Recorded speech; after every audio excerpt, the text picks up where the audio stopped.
Hi, welcome to Whiteboard Wednesdays. I'm your host, Brett Williams, and with me, as always, Seth Pike with Pike Real Estate. What's with the sunglasses, dude? Well, Brett, the future of Pike Real Estate is looking so bright these days, I just had to wear sunglasses. That and the sunshine out in Western Washington. I'm just trying to bring the good vibes and attract more sunny days like this. Sounds good.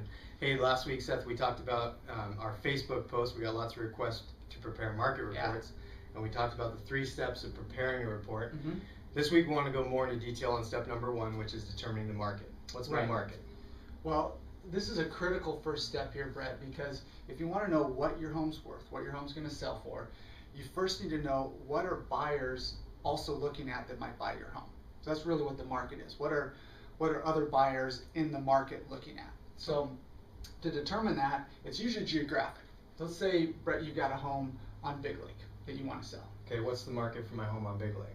So for Big Lake is a good example where maybe an appraiser from out of the area, and this happens unfortunately too often in real estate, might come in from down in Seattle or not know the area, and they're going to go appraise the home and think the market for Big Lake is just that region right there on Big Lake. Where if you have local knowledge of an area, which this is probably the most important step, where you want to have really that local knowledge and that expertise of knowing what a market is, what buyers are doing in that community.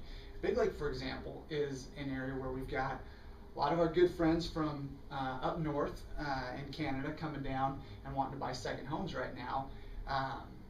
And they may not just be looking on Big Lake. In fact, they aren't. They're also looking at Lake Snohomish or Lake Whatcom, which could be 30, 40 miles away, but that's the market for homes on Big Lake right now, is also those other lakes. So it may not be the home right across the street from that home on the lake because it's not on the water. It may be a home 30 miles away on Lake Snohomish, but that just happens to be the market for those particular homes right now. And you can only know that by really being involved in real estate in the area.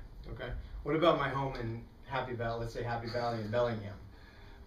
What's the market for that? A totally different example, but now you've got a neighborhood example. So, let's say you're buying a home in Happy Valley, right? You're telling your agent you want to be in Happy Valley. Are you going to be as happy if you're buying a home just maybe a couple miles north in the Seahome district? No, I want to be in Happy Valley.